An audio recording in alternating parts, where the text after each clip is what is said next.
So, random thoughts, random video, and I don't know if this really is any point of discussion, but was Concha Calleja threatened in some kind of way or paid off? Because her narrative seems to have changed completely. Hey guys, it's Murad Morali. Hopefully you guys are all doing well today. Back again with another video. If you have not subscribed, click that button, guys. It is daily and consistent content. Comment down below and give this video a thumbs up. I would really appreciate it. And let's get into this. So Concha Calleja is back, and she speaks regularly on a bi-weekly basis on a Spanish podcast with a YouTuber, I believe, or presenter, maybe also a news channel that's also uploaded onto YouTube. And, you know, she's obviously discussing the stuff with Kate Middleton.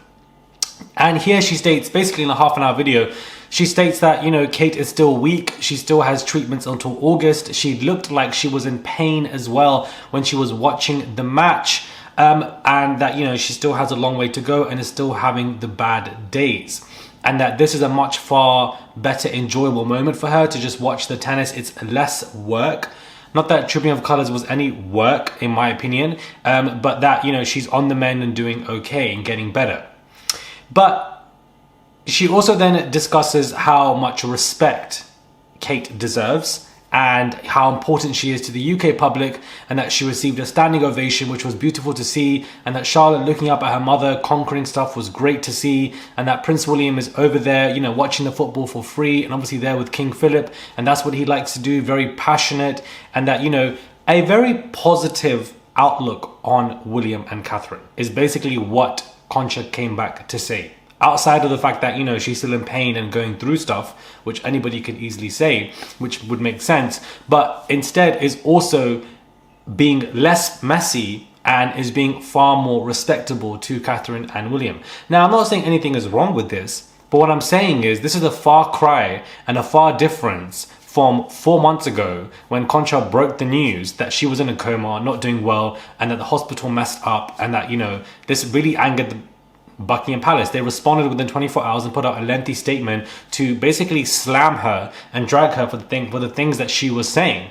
And whatever information she had gotten, clearly there probably was some credence to it, because the palace responded so quickly. Like, you don't really respond to stuff like that so quickly, in my opinion. But it also could have just been a lie. But, you know, I just want to put out both sides and both perspectives. Now, it's just a far cry and a far difference from what Concha was saying prior, and I don't know whether she could have been paid off or she could have been threatened, you know, or sent something quite, you know, strong from the palace, from the royal firm, from the people to say, listen, can you stop XYZ? Because she's obviously stating that she still has that inside information. In the interview, she states she has inside information, but that inside information has now changed. Basically stating that, yeah, she knows that Kate is doing okay. Yeah, she knows that Kate still has treatments till August, and that William is doing great and he's doing fine, in basically cheering them both on.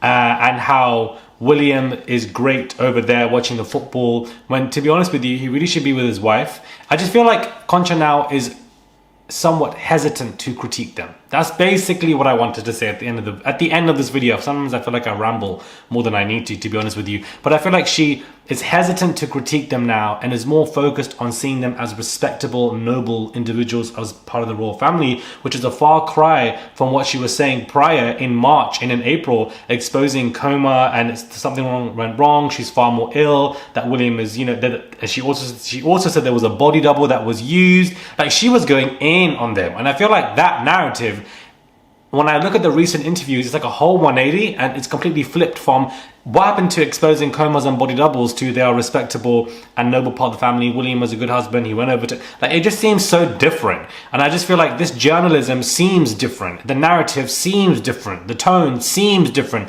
You're seeing them as more noble, complimentary, looking up to them. And I'm just like, where is this coming from? Because this was very different from the narrative prior. But she does state that whilst Kate was there, she looked like she was in pain and that she was going through it, and that, you know, she has her treatment still and wasn't sure about XYZ. Again, she was praising Kate for the work that she was doing, that this was less work, you know, coming to Wimbledon. Her watching a tennis match is not work, and it's such a grossly offense take to those who are suffering cancer in horrific situations in this life, cannot afford the fine medical expenses to help them.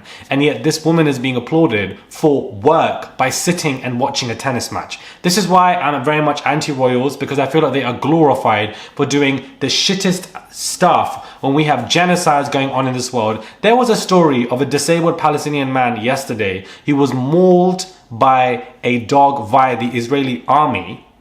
This was a non-verbal autistic Palestinian boy who only spoke in his life when he was being killed, saying, please stop, dog, please stop. It just horrific stuff that I read yesterday.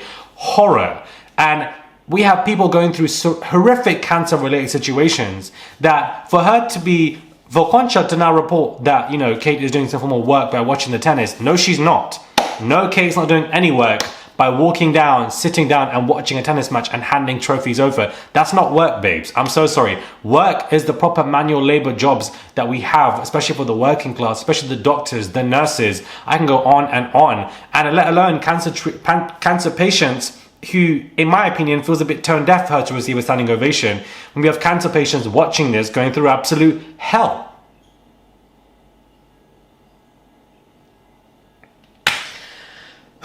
Sorry, this ended up turning into a mini rant. Let me wrap this up. Subscribe and comment down below and give this video a thumbs up. I would appreciate it. And just let me know your thoughts are on this. I don't know why. I just feel like she's been threatened or paid off, or her narrative has changed in some kind of way, because I feel like the things that she is saying just seem to be very different from the Concha that I knew from February, March, April. It just seems to have flipped.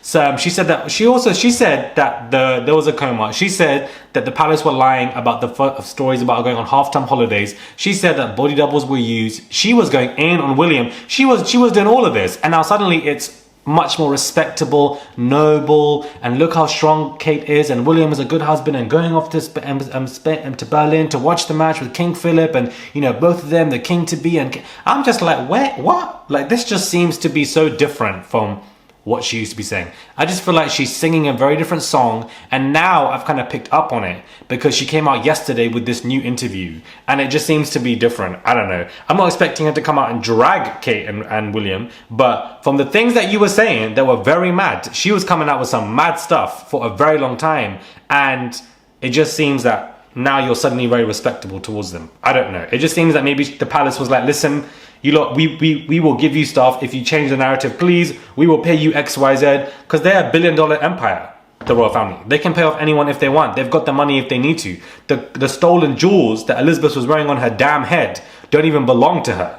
Do you understand? So the royal family and the UK need to worry about returning artifacts to the countries that they stole, daylight robbery, but then they want to sit here and act like they're the queen and king of everything and they have this all moral compass. And you don't. You're thieves. Thieves. The government, the royal family, especially thieves. You're stealing artifacts from other countries, jewelry from other countries, and then you have the stupid effing audacity to wear it on your head. And you should be hanging your head in shame instead, especially Elizabeth. You should be hanging your head in shame. Well, she's in a grave now anyways. You all should be hanging your head in shame, stealing stuff and wearing it like it's yours. It's not yours, bro. It's not yours. Subscribe, comment down below, and give this video a thumbs up. This is why I will never move to a country, guys, that does not have any democracy laws, because there are so many countries in the world where you cannot critique their royal families, which is the dumbest thing in my life. And honestly, the sole reason for why I can't move or don't want to move to certain countries, because I'm just like, the fact that there's no freedom of speech and you can't critique your government or royal family is pathetic. Absolutely pathetic. What are we? Puppets, with strings, and we have to keep our mouths closed? Absolutely not. Subscribe, and I'll catch you guys soon for another video. This really turned into a rant. Please do subscribe and send a super chat if you guys wish to. Guys, they go a long way on this channel. They honestly do. I appreciate seeing the notifications. Please do. Subscribe, and I'll catch you guys soon.